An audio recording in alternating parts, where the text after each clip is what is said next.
Croeso I chi gyd. Sarah Gibson yw'n enw I. Nawr mae hi'n wythnos bwysig iawn yn hanes diweddar ein hiaith ni. Noson yw hon I roi llwyfan I Gweinidog y Gymraeg ac Addysg Jeremy Mae'r I rannu I weledigaeth ar gyfer ein iaith ni am y blynyddoedd nesaf. Mae yna rai pethau sydd eisoes wedi cael eu gyhoeddi yn gynharach bore yma. Dwi'n siŵr cael ni fwy o fanylion am hynny yn ystod y sgwrs yn nes ymlaen. Wel, yma ym Sparc, y bwriad yw creu hafan ar gyfer syniadau ac I ysbrydoli. A dyna dwi'n gobeithio cawn ni heno gan y Gweinidog, sef ysbrydoliaeth. Heb oedi mwy felly, gai ofyn I chi roesawu Gweinidog y Gymraeg ac Addysg Jeremy Mae'r.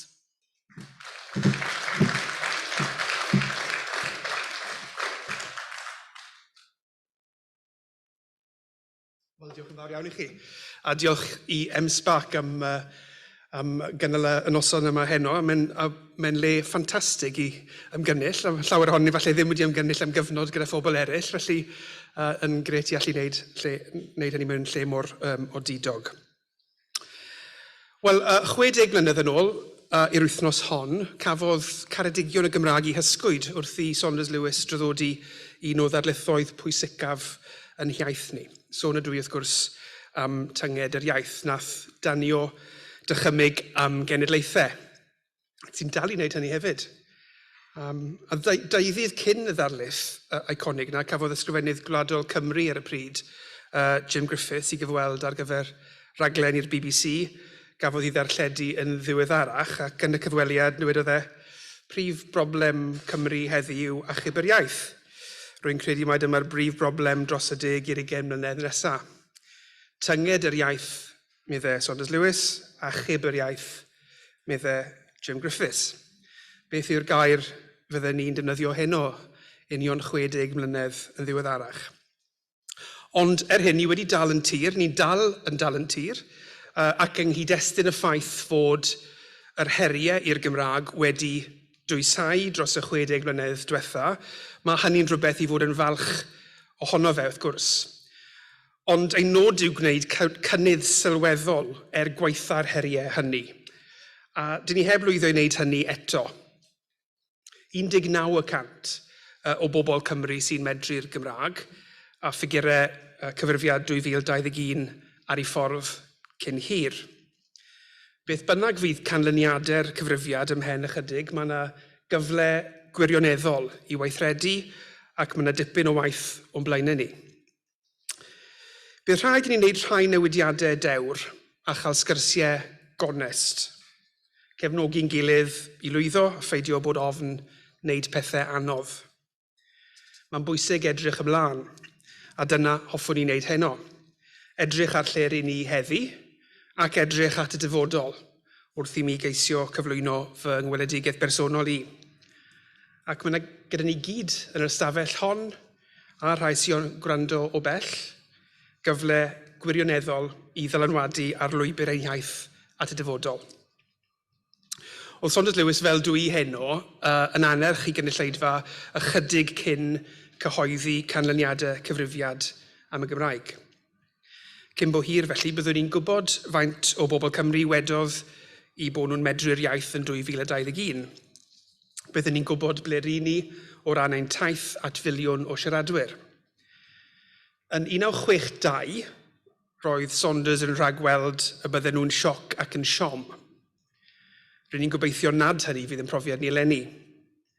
Ond bydd y ffigurau newydd a'r heriau newydd yn rhan o'r tirwedd ar gyfer ein polisi yn y dyfodol. A dyna gyd-destun y sgwrs felly. Ond wrth gwrs mae'n llawer ehangach na'r cyfrifiad. Dwi eisiau edrych ar ble rydyn ni nawr ac ystyried beth sy'n bwysig ar gyfer dyfodol y Gymraeg. Dwi'n credu bod angen edrych o'r newydd. A dwi eisiau trafod yng ngweledigaeth fel Gweinidog ar gyfer y Gymraeg a gofyn I chi os newch chi I gefnogi'r weledigaeth honno yn ogystal â'i herio hi'n greadigol.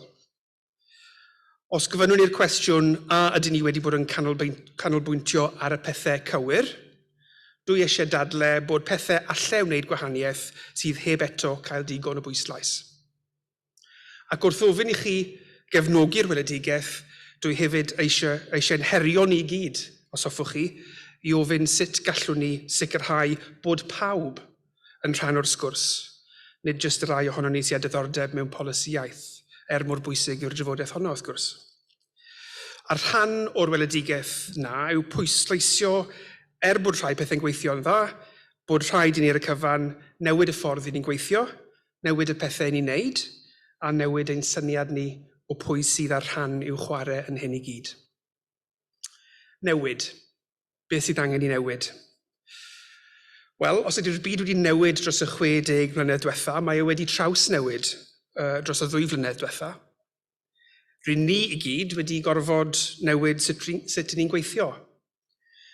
Does dim ond rhaid i ni edrych gwmpas y stafell mae heno i weld prawf hynny, lle mae pawb yn eistedd ar wahân, a chynifer o rai ni byddwn ni am iddyn nhw fod yma yn M-Sparc gyda ni yn gorfod gwylio o bell.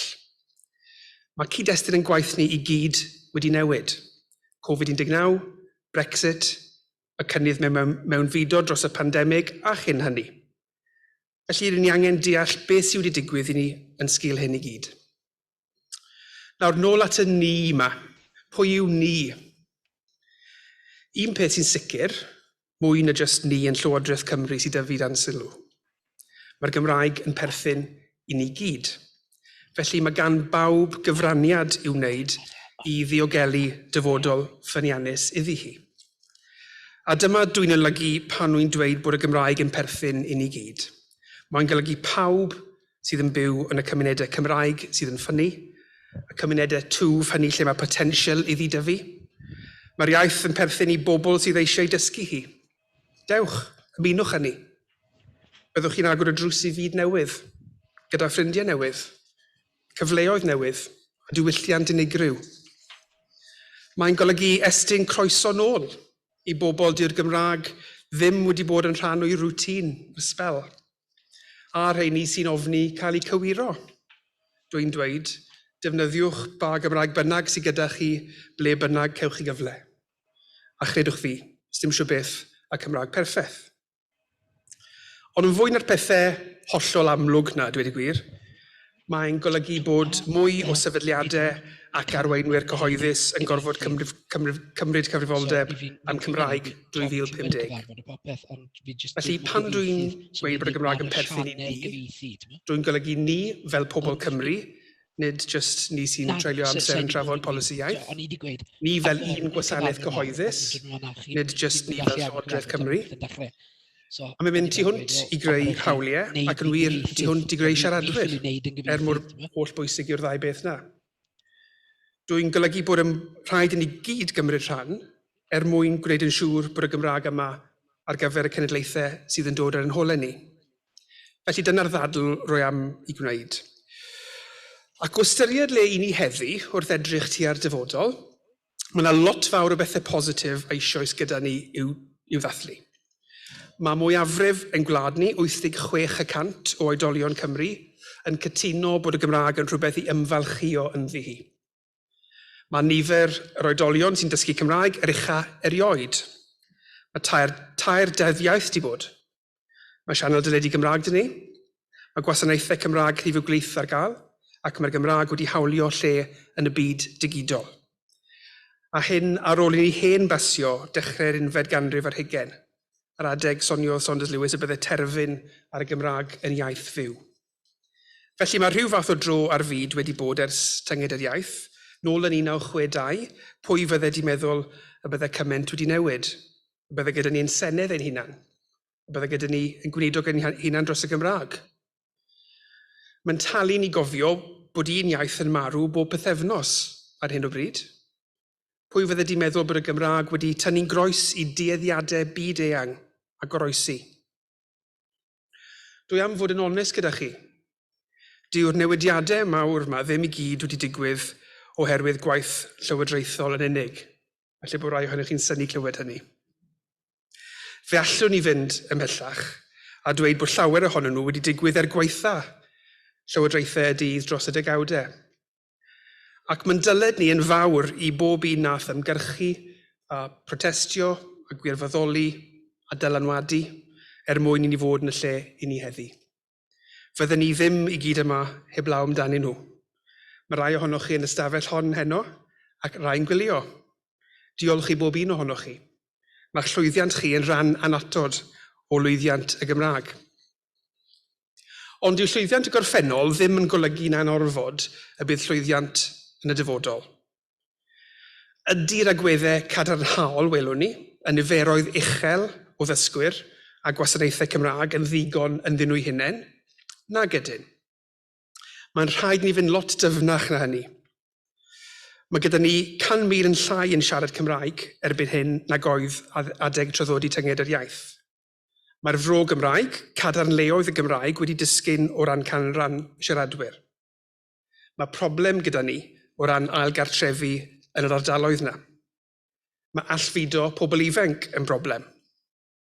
Ac bod cymuned ddaearyddol yn bwysig, mae Covid-19 a Brexit wedi herio cysyniad cymuned ddaearyddol, patrymau byw a phatrymau gweithio.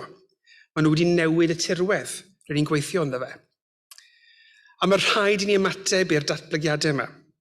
Adeiladu ar y hyn sy'n gweithio, gwthio ffiniau ac arbrofi gyda dylliau newydd o weithio. Ac os na fydd y dylliau newydd yn gweithio, rhaid i ni fod yn ddewr. Rhaid i ni fod yn agored am hynny, dysgu o hynny ac addasu eto beth ni'n gwneud. Proses o ddysgu parhaol yw sicrhau ffyniant iaith. Felly, rydyn ni'n dweud yn aml fel Llywodraeth, wedi dweud heno, fod y Gymraeg yn perthyn i ni gyd. Bod yn iaith ni'n perthyn i bob un ohono ni sy'n byw yng Nghymru heddi. Ond allwn ni ddweud yn gwbl onest, ein bod ni'n gwneud digon i sicrhau fod pawb yn deall hyn, a fod pawb yng Nghymru yn teimlo hyn. Beth yn fwy ni'n gallu wneud mwyn cynnwys pobl sy'n dysgu'n iaith ni yn ein bywydau ni? O'n i'n lwcus iawn yn bersonol, ges i fy magu ar aelwyd hollol Gymraeg ym Monterddulais yn y 70au a'r 80au, ychydig flynyddoedd ar ôl i Gymdeithas yr Iaith gael ei ffurfio yno. Ond a fydde'r bachgen yma o'r bont yn teimlo bod y Gymraeg yn perthyn gymaint iddo fe, petase'r iaith ddim yn rhan o'i fywyd o'r cychwyn? Dwi ddim yn gwybod.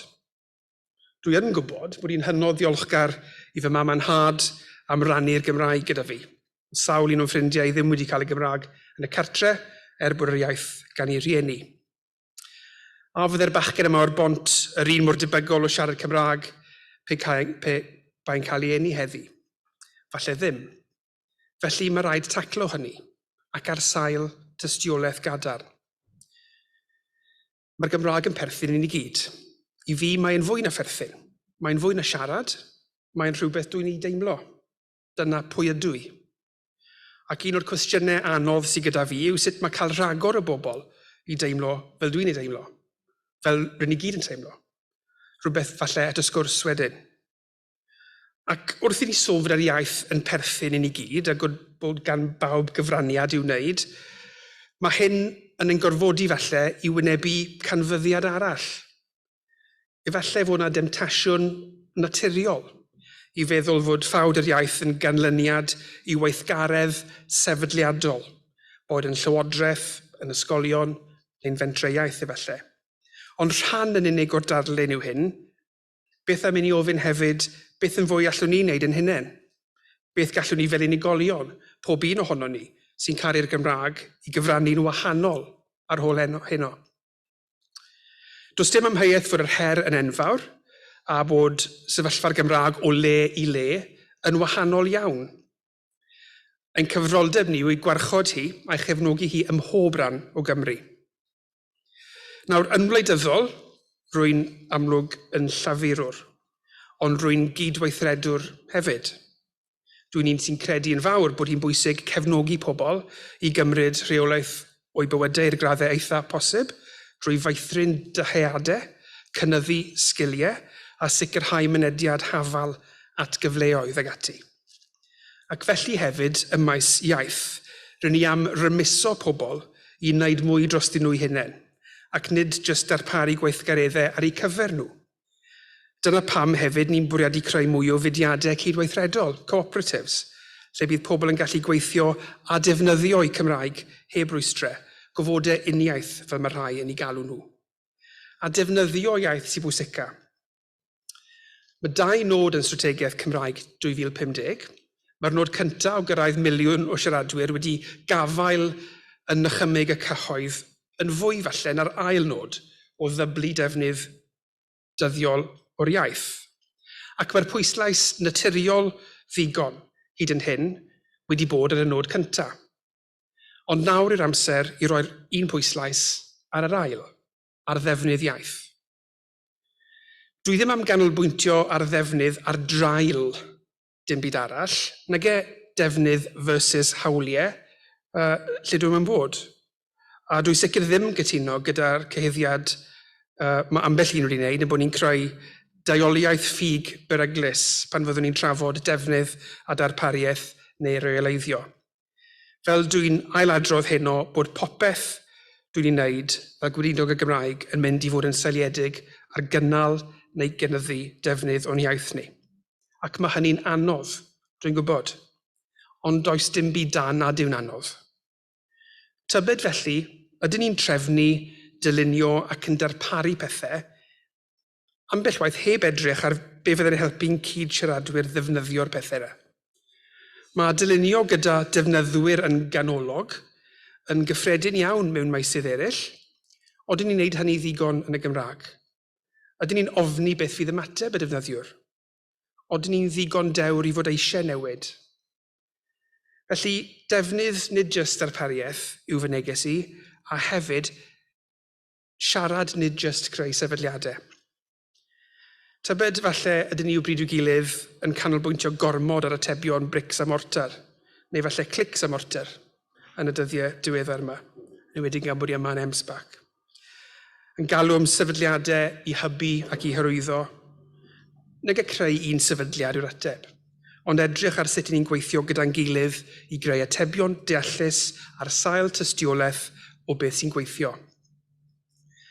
Na gadw'r pwynt mewn fyr, mae'r syniad o drafod hybu neu hyrwyddo heb i ddiffinio wedi bod yn syniad eitha cyfforddus. Hynny yw, mae'n syniad eang iawn, a dyw e ddim yn benodol. Dyw hybu ddim yn rhywbeth sydd yn digwydd ar wahân i weddill yn gwaith ni. Dyna yw ein gwaith ni. Does dim diffiniad cytun o beth yw hybu. Fy diffiniad i yw cynyddu defnydd o'n iaith ni. Nawr, dwi am droi at rai'r pethau penodol newydd i ni wneud yn y Llywodraeth o ran polisi iaith. Yn y trafodaeth nes ymlaen, licen ni gael sgwrs ar sail beth dwi wedi dweud yn barod, sef beth allwn ni yn y Llywodraeth a gweddill ohono ni i wneud yn wahanol hefyd. Ni wedi dweud ar sbel fod Cymraeg 2050 yn ymdrech i'r Llywodraeth gyfan. Mae hynny'n golygu bod e'n debyg i faterion eraill fel cydraddoldeb a newid hinsawdd ac yn y blaen. Ond bod ni wedi dweud hynny i'r sbel, mae rhoi hynny ar waith yn golygu bod pob un ar draws Llywodraeth Cymru yn cymryd perchnogaeth am bolisi iaith.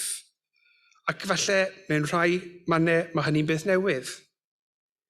Yn ddiweddar wedi cychwyn cyfres reolaidd o gyfarfodydd rhyngweinidogol mwyn sicrhau bod Cymraeg 2050 ar agenda pob un ohono ni. Prif ffrydio'r Gymraeg ar draws pob elfen o'n gwaith ni yn Llywodraeth Cymru. Sicrhau fod y Gymraeg yn cael ei ystyried yng nghyd-destun gwaith pob tîm ym mhob adran ar draws y Llywodraeth bob tro.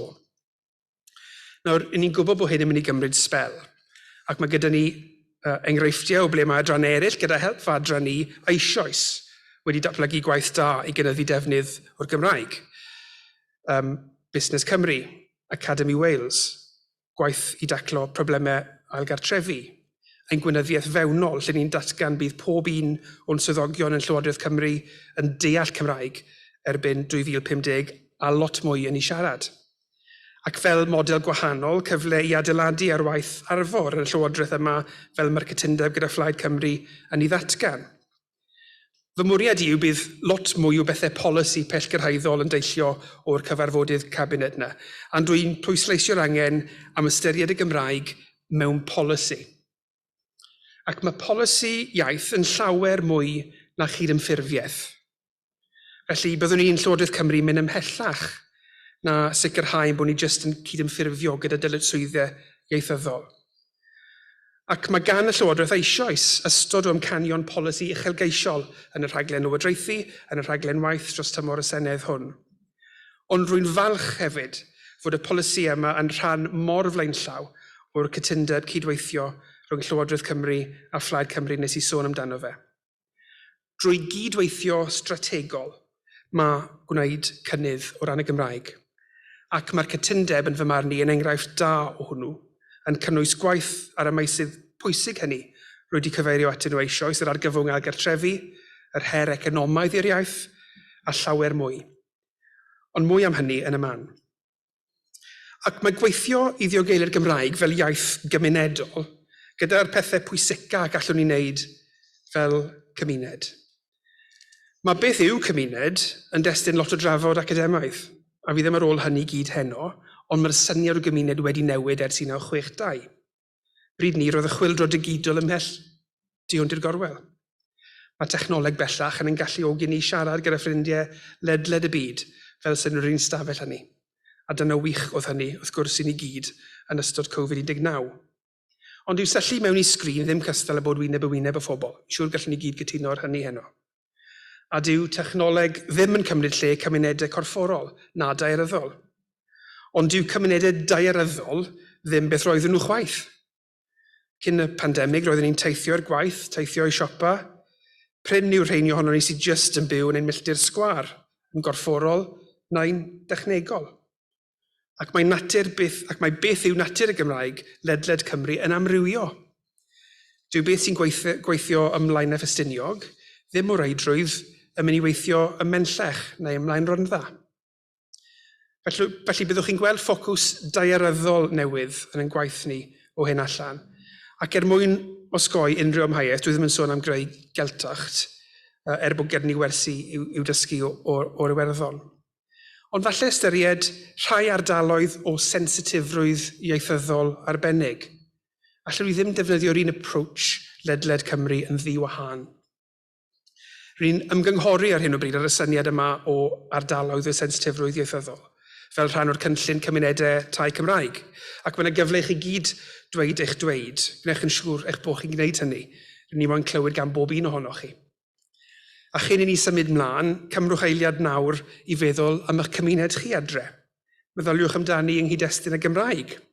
A meddwl be allan ni a chi i wneud yn wahanol yn yr ardaloedd yma. Ydyn ni'n cymryd digon o gyfrifoldeb yn lleol yn ein cymunedau'n hunain? Dwi wedi codi cwestiwn yn barod am newidiaeth yn y gymuned lle ges I fy nghenni. Gades I Bontarddulais yn 19 oed a byw I ffwrdd am 5 mlynedd yr ugain.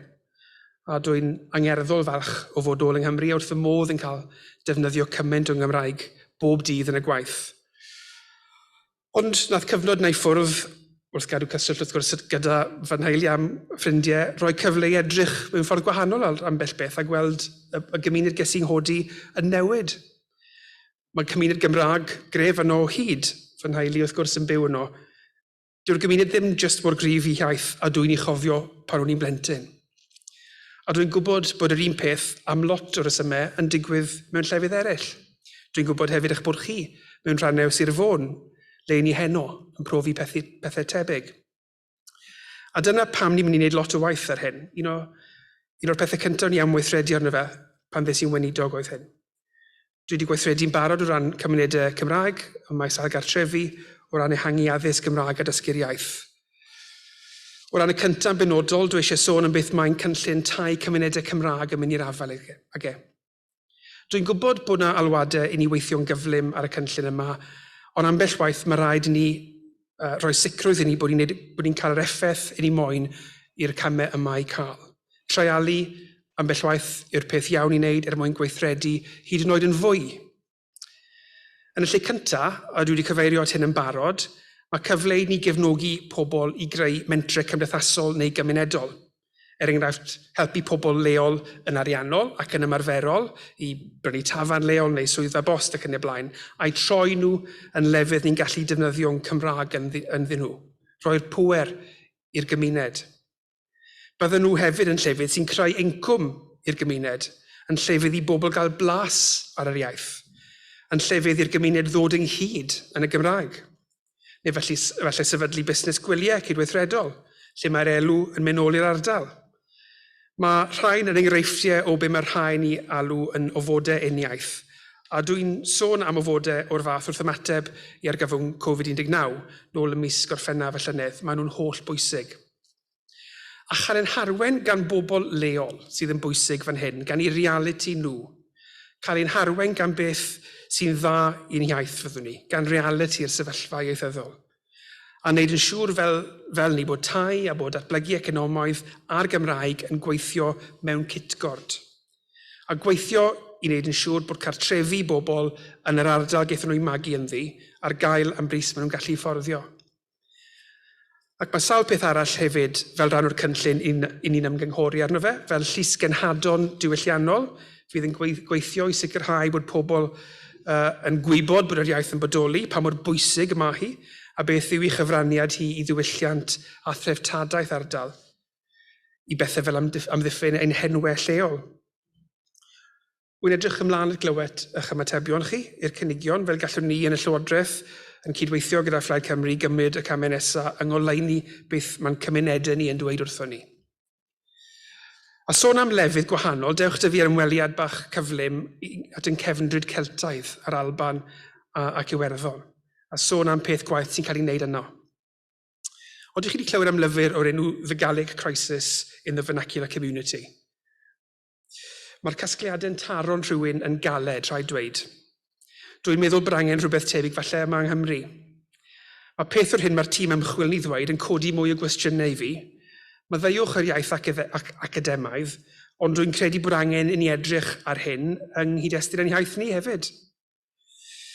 Combined with a lack of targeted scrutiny of the contraction of the Gaelic-speaking collective, an ideological vacuum was filled by the civic promotion of Gaelic, which conforms with an individualist ethic and continues to confine Gaelic to a secondary optional identity. In fact, promoting high-status symbolic interventions can dissipate resources and energy from targeted community support efforts, and it is quite common in threatened language scenarios. Mewn geiriau mwy cryno, llai academaidd, mae'n rhaid peidio ffocysu ar bethau ieithyddol symbolaidd neu statws ar drail gwirionedd sosio-ieithyddol. Gadewch i mi fod yn gwbl glir.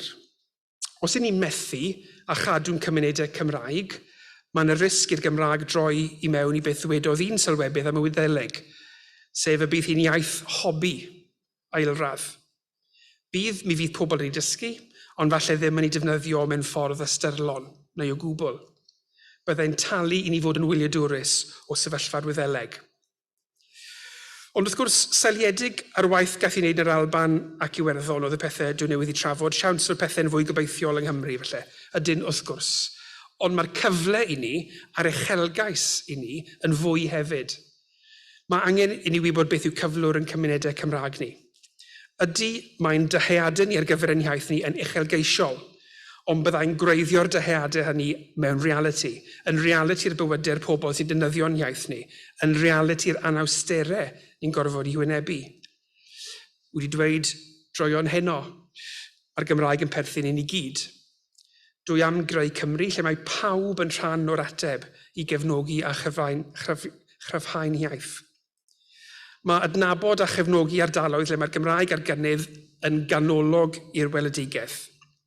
Ond mae'r Gymraeg hefyd wrth reswm, ac mae'n talu pwysleisio hyn wrth drafod cymunedau Cymraeg, yn perthyn i'r bobl sy'n ei siarad hi bob dydd, i'r bobl hynny ac eraill sy'n byw mewn llefydd lle mae canran y siaradwyr yn uchel. Dyna pam dyn ni'n mynd i sefydlu comisiwn dan ofal Dr Simon Brooks i edrych ar sefyllfa'r Gymraeg ar lefel gymunedol. Nid adeilad yw hwn, ond grŵp o arbenigwyr i roi'r gwir ac efallai'r caswyr i ni. Gael droi fy sylw i fyd addysg gan fy mod i'n weinidog y Gymraeg ac addysg wrth gwrs. Heb os, dwi'n gwybod cymaint yw dylanwad ysgol ar iaith cymuned, yn enwedig lle mae'r Gymraeg yn llai cryf, neu ddim yn bodoli yn y gymuned honno fel iaith bob dydd. Ysgolion yw'r teclyn mwyaf effeithiol sydd gyda ni i greu siaradwyr newydd at y dyfodol, a gwych o beth bod cynifer o rieni di-Gymraeg yn rhoi ffydd yn y system addysg Gymraeg. Diolch i bob un ohonoch chi. A dwi eisiau rhoi cyfle i fwy o hynny ddigwydd. Dwi eisiau i addysg Gymraeg fod yn fwy hygyrch. Dwi eisiau i'r Gymraeg gael ei pharchu a'i dysgu o ddifri, ym mhob rhan o Gymru, ym mhob un o'n ysgolion ni. Dwi'n gwybod nad yw pawb o blaid y polisi categoreiddio nes I gyflwyno cyn Nadolig, ond rwy'n gwbl argyhoeddiedig I fod yn rhoi cyfle go iawn I ni I wthio pob ysgol ar hyd y continuum iaith, mwyn I bob un rhoi cyfle i'n holl blant ifanc ddod yn ddinasyddion dwyieithog sy'n falch o'i hunaniaeth a'i Cymreictod. Felly byddwn ni'n creu bil newydd fydd yn sicrhau bod gan bob un plentyn yng Nghymru fynediad cyfartal at addysg cyfrwng Cymraeg. Hefyd, am fod y Gymraeg yn perthyn I ni gyd, fe welsoch chi yn y datganiad gan Llywodraeth Cymru a Phlaid Cymru y bore yma, y byddwn ni'n rhoi'r cyfle I bob un gyrraedd eu potensial ar ba lefel bynnag o allu sy'n gweithio iddyn nhw, gan wneud hynny yn rhad ac am ddim hyd at 25 oed. Bydd hyn yn sicrhau bod ni'n rhoi ail gyfle I lawer o bobl a chyfle cynta I rhai, a bod miloedd o'n pobl ifanc ni'n cael cyfle I ddod yn ddinasyddion hyderus ddwyieithog erbyn I bod nhw'n 25 oed. Dwi am I Gymru fod yn genedl lle mae pawb yn cael ail gyfle, lle mae neb yn cael ei gadael ar ei hôl. Ond wrth gwrs mae rhaid cael athrawon ar gyfer y pethau yma, a dwi wedi sôn yn gyhoeddus byddwn ni'n cyflwyno cynllun gweithlu 10 mlynedd fydd yn mynd i'r afel a rhai o'r heriau dyrys yma. Ac ynghyd â hyn, rwy'n falch o allu dweud hefyd yn bod ni yn bwriadu darparu gwersi Cymraeg am ddim i'r gweithlu addysg, boed athrawon neu gyrorthwywyr o fis Medi ymlaen. Fel y gallwn ni sicrhau fod rhifau cynyddol yn medru rhywfaint o Gymraeg a helpu tywys ein ysgolion ni dros amser ar hyd y llwybr tuag at fwy o ddarpariaeth yn y Gymraeg. Un peth dwi heb sôn amdano fe eto yw'r rôl Llywodraeth leol ac roedd gan Saunders Lewis dipyn i'w ddweud amdanyn nhw. Dwi wedi sôn am y gwaith I ni yn wneud yn Llywodraeth Cymru yn barod. Rydyn ni ar y daith ac yn ymweld beth mae pawb arall yn gallu wneud hefyd. Mae yna gamau pwysig iawn wedi cymryd o fewn awdurdodau lleol, ac mae'r daith mae rhai wedi cymryd o fewn I cynlluniau strategol addysg yn wych, ond mae llawer mwy i'w wneud. Ac wrth gwrs mae yna le I ni gyd gefnogi yn gilydd, fel dwi'n dweud heno, y byddai am gyfarfod gyda arweinwyr cabinet ar draws pob awdurdod sy'n gyfrifol am y Gymraeg, bob tymor o hyn ymlaen mwyn rhannu arfer dda, cydlynu ein gwaith ni a dysgu wrth yn gilydd. Efallai bod yn dulliau chwyldroadol ni yn wahanol i'r hyn oedd yn meddwl Saunders Lewis 60 mlynedd yn ôl, ond mae'n hangerdd ni at ein hiaith ni, yr un mor real, yr un mor ddidwyll ac yr un mor bwerus. Rydyn ni wedi ymrwymo'n ddiweddar I gytundeb cydweithredu gyda Phlaid Cymru ac i'n edrych ymlaen yn fawr iawn at weithio gyda'n gilydd dros ein hiaith ni. Mae'r cytundeb yn uchelgeisiol ac yn arwydd o'r uchelgais sy gyda ni fel pleidiau dros y Gymraeg. Mae'n cynnwys gwaith I gynyddu'r defnydd o'n hiaith ni mewn rhagor o leoedd ar fel addysg Gymraeg arloesol, I gynyddu nifer yn hythrawon all ddysgu yn y Gymraeg, ac ar sicrhau bod mwy o sefydliadau yn dod o dan safonau'r Gymraeg. Byddwn ni hefyd yn gweithio gyda'n gilydd I ddiogelu enwau lleol, ac ar nifer o bethau eraill. Ac rwy'n falch iawn o weld Rhyd a Pwyrydd yma yn aniaetholaethau, felly diolch am y croeso I Ynys Môn. Ac rwy'n edrych mlaen fawr I weithio gyda Sian Gwenllian a gyda Kevin Campbell sy'n arwen ar y meysydd yma fel rhan o'r cytundeb ac rwy'n ffyddiog iawn bydd ein gwaith ni ar y cyd yn gynhyrchiol. Ac rwy'n addo I bob un ohonoch chi sy'n yma heno, tra bod gen i'r fraint o arwain ar warchod ein hiaith yn Llywodraeth Cymru, nid iaith ar encil chwedl Saunders Lewis fydd y Gymraeg. Ac I sicrhau hyn, mae rhaid ni ymddiried yn ein gilydd. Chi sy'n yma heno, chithau sy'n gwylio o bell. Nawr yn fwy nag erioed, mae angen I ni weithio gyda'n gilydd. Cyfrannu a dathlu at llwyddiannau'n gilydd, cynnig help llaw i'n gilydd pan ddaw heriau, dysgu oddi wrth ein gilydd a gyda'n gilydd, ac fydd y genhadaeth yma yn parhau. Fe soniais I ar y cychwyn am tynged ac achub geiriau Saunders Lewis a Jim Griffiths 60 mlynedd yn ôl a gofyn pa air fydden ni'n I ddefnyddio heno. Wel, dwi am fod yn hi wrth gloi a gofyn am fwy nag un gair. A dyma nhw, ffydd, dysgu a pherthyn. Ffydd oherwydd bod rhaid ni gael ffydd yn ein gilydd ac yn ein cenhadaeth mwyn llwyddo. Dysgu oherwydd mae dyma sut rydyn ni am newid pethau, drwy ddysgu gyda'n gilydd. A pherthyn. Mae'r Gymraeg yn perthyn I ni gyd. Mae hi y Mae'r ein hesgyd ni. Mae'n rhan o beth sy'n ein gwneud ni'n ni. Felly ydy mae'n gyfrifoldeb arno ni gyd I ddod at ein gilydd I sicrhau ei dyfodol. Ond mae hefyd yn gyfle i ni gofio bod gan bawb i ran a bawb i lais, mae'r Gymraeg yn perthyn i ni i gyd. Diolch yn fawr.